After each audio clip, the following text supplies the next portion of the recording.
So we are done with the formula. We have learned how to use the PMT formula, and now we have some questions here. So अब इन questions को use करने में we might need the use of goal seek. अभी तक हमने goal seek की बात नहीं की थी. तो first question क्या है? In how many years can this loan be repaid if EMI is 25,000 per month? Now you will be able to relate to the situation, to this exercise, if you put yourself in the place of that loan taker. Okay, so you are the loanee who has taken the loan. You have taken a, let's say, home loan. Okay, be it a home loan or a personal loan, doesn't matter. But keep yourself in the position of that loanee कि आपके sir पे loan है. अब आप क्या सोच रहे हैं कि मेरा लोन मैं कितनी जल्दी पे कर पाऊंगा अगर मैं अपनी EMIs को थोड़ा सा बढ़ा दूं, अगर मैं अपने बजट में थोड़ा सा ट्विकिंग करके अगर मैं अपने पेमेंट्स को बढ़ा सकता हूं.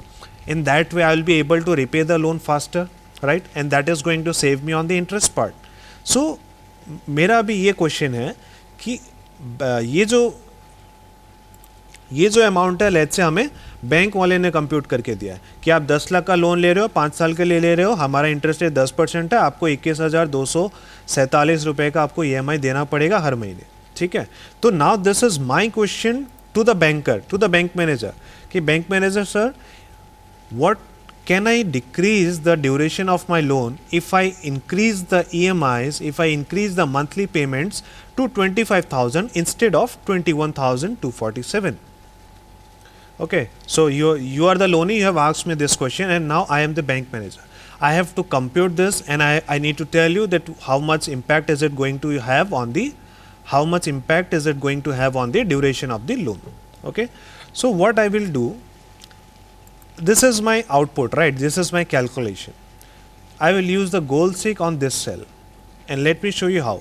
Goal seek will give me this answer in a fraction of second. चलिए गोल सीक को यूज करते हैं, Alt A W G. चलिए goal seek has come up. Now what is it asking? It is asking me 3 fields to fill up. The first field pertains to set cell, कि आप किस cell की value को change करना चाहते हैं. ठीक है, तो यहां पर क्योंकि मैंने ऑलरेडी सिलेक्ट कर लिया था इस सेल को, so it has already taken this B13 cell. अगर नहीं भी लेता तो आप कहीं और भी होते तो कोई प्रॉब्लम नहीं थी, आप यहां से वापस सिलेक्शन कर सकते हैं. Now point to be noted here is that ये जो सेट सेल में जो आप सेल को इनपुट करेंगे, this has to be a formula. This cannot be a direct, this cannot be a hard coded figure. ये कोई नंबर लिखा हुआ नहीं होना चाहिए. This has to be a formula. Okay, ये important चीज़ है, आपको याद रखनी है. Okay, so that is the cell that we want to change to value. इस सेल की वैल्यू को हम क्या चेंज करके कितना ले जाना चाहते हैं? I want to increase this EMI from 21,247 to rupees 25,000, right? So I can enter 25,000 here. आप यहाँ पर मैनुअली भी लिख सकते हैं या किसी सेल में आप ले जाकर के पहले 25,000 लिख दीजिए, फिर आप उस सेल को रेफर कर दीजिए.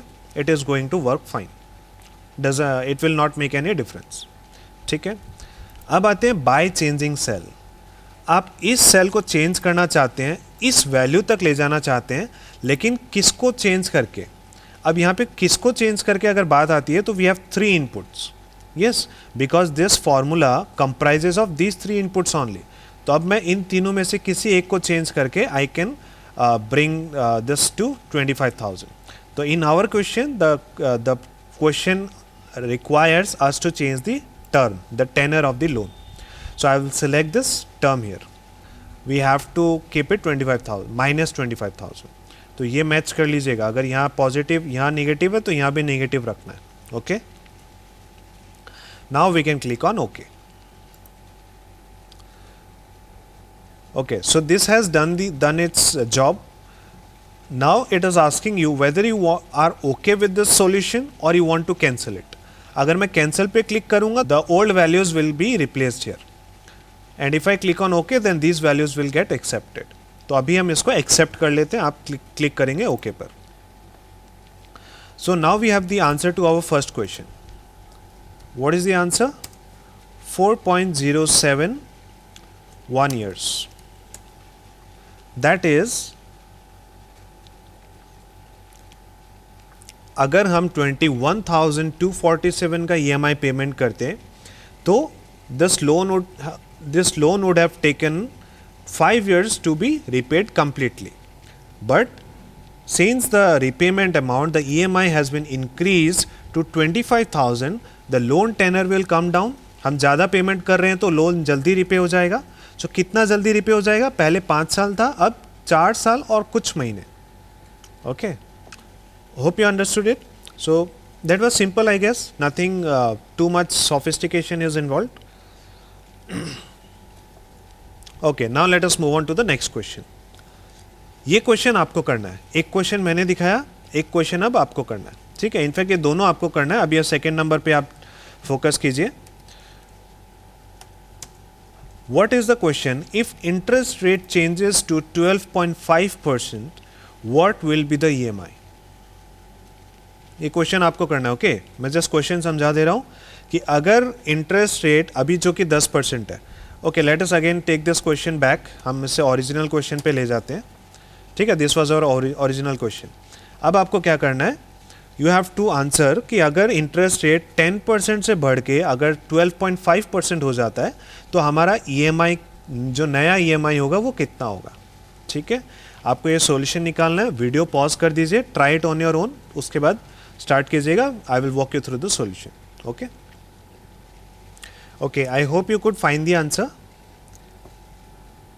Well, may God bless those who were trying to search for the answer, who were trying to find the answer with the help of GoalSeek. Because in this question, देखिए GoalSeek में हमने क्या किया था इससे पिछले क्वेश्चन में. GoalSeek में हमने ये किया था, जो आउटपुट वाली सेल है उसको हमने चेंज किया था एंड हमें जो रिजल्ट मिला था GoalSeek से उससे हमारा इनपुट चेंज हुआ था. समझ रहे हैं ना? हमने आउटपुट पे GoalSeek लगाया था इस तरह से कि हमारा इनपुट चेंज हो जाए. अभी सेकेंड क्वेश्चन में क्या हो रहा है? We are changing the input, कि इनपुट अगर 10% से चेंज होकर 12.5% हो जाए तो क्या. यस, तो अगर इनपुट चेंज हो रहा है, आउटपुट तो अपने आप चेंज हो जाएगा अगर आप इनपुट को डायरेक्टली चेंज कर दें. इसमें GoalSeek की ज़रूरत ही नहीं है. या मैंने थोड़ा सा गेम खेल लिया आपके साथ. ओके, सो ये तो आप बिना GoalSeek के भी कर सकते हैं. यहाँ 10% को बस 12.5 कर दीजिए, आपका आंसर आ गया. यस, दिस इज 12.5 और आपका आंसर 21,247 से इंक्रीज होकर 22,497 हो जाएगा. That was that simple. इसमें GoalSeek की जरूरत ही नहीं है. So the answer is going to be 22,497. Okay, now this is why why this question was given, why this trick has been played, because I want to open your mind and I want you to think कि किसी formula को या किसी feature को हमने लगाना सीख लिया तो आप उसे लगा दोगे ज़रूरी नहीं है. आपको ये भी सीखना पड़ेगा किसी फॉर्मूला या फीचर को कब यूज़ करना चाहिए. why you have to use it and when you have to use it, that should come to you naturally. So for that I have given this question in the middle. Okay, I hope you would forgive me for that, but in any case let us now move to the third question. Now this is a genuine question, no tricks are behind this question, so you can try this one again and let me tell you what is the question. What should be the interest rate? What should be the interest rate for the loan EMI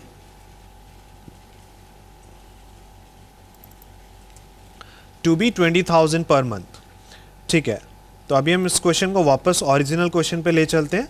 हमारा question था 10% and अभी एक क्या question पूछ रहा है कि अगर EMI 21,247 था तो हमारा इंटरेस्ट रेट था तब 10%.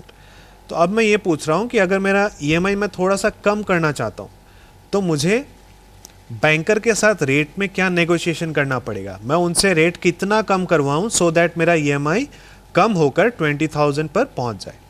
ठीक है, अब ये क्वेश्चन आप वापस से सॉल्व करने की कोशिश कीजिए, pause the video and try it on your own. Okay.